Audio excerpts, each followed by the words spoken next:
The hills of western Wales are quiet tonight. Mist drifts slowly across the slopes of the mountains, where strange blue-gray stones still lie scattered across the earth.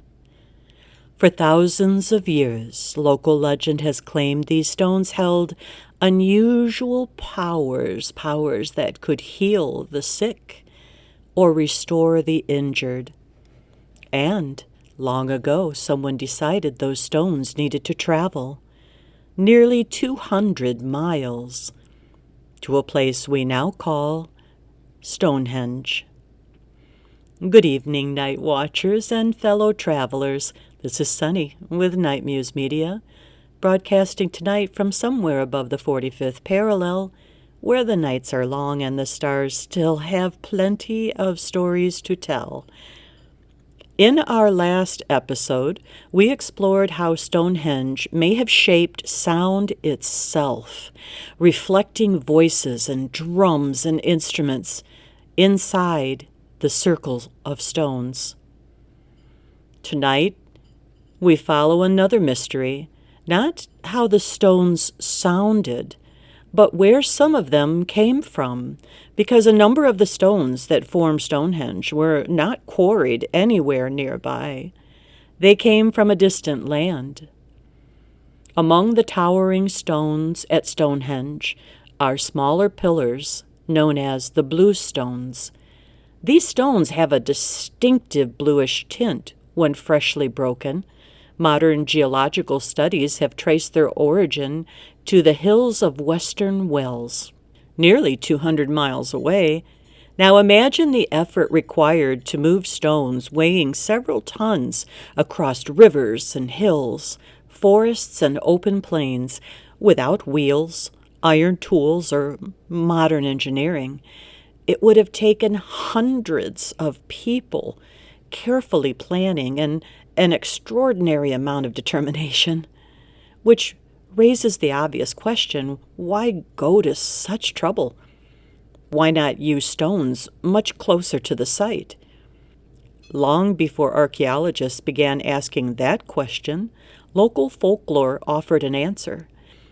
In Irish tradition, the stones of the Preseli Hills were believed to possess healing powers.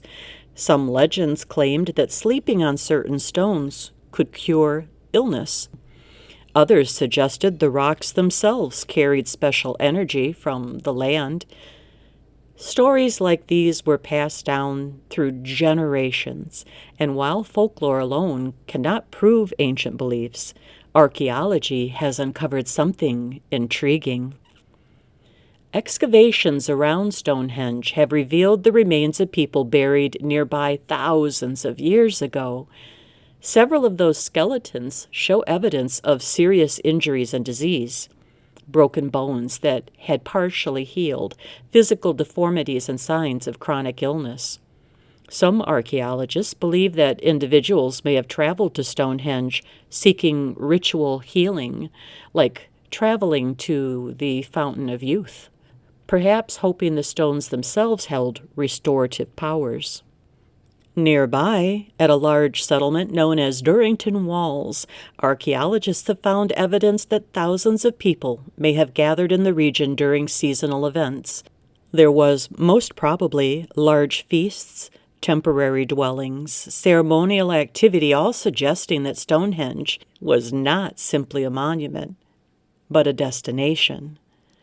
A place where people traveled from across ancient Britain to take part in rituals tied to the cycles of the sun, the land, and perhaps even health and healing. And there's one more curious detail about the blue stones. Some stones from the Preseli quarries produce clear ringing tones when struck. Researchers studying the rocks have found that certain pieces behave almost like natural musical instruments. Strike them with another stone, and they resonate, a sharp, bell-like sound. Whether this quality played a role in their selection remains uncertain, but it adds another layer to the mystery. So imagine the scene again. Travelers arriving from distant lands, the injured, the hopeful, the curious, gathering near the great circle of stones, voices raised in ritual, drums beating slowly beneath the sky, and perhaps the stones themselves ringing softly when struck. A place where belief, sound, and stone came together in the ancient world. Was Stonehenge a place of healing? We may never know for certain, but the extraordinary journey of the blue stones suggests that ancient builders believed these stones were worth carrying across an entire island. And that belief alone tells us something powerful about the people who built this monument. The mysteries of Stonehenge do not end with sound or with the healing stones carried across distant hills, because modern technology has begun revealing something even more surprising. Stonehenge may only be the visible center of a much larger ancient landscape. Hidden structures, buried monuments, and enormous ceremonial features lying beneath the fields around the stones. In our next episode, we explore what archaeologists are discovering beneath the soil itself.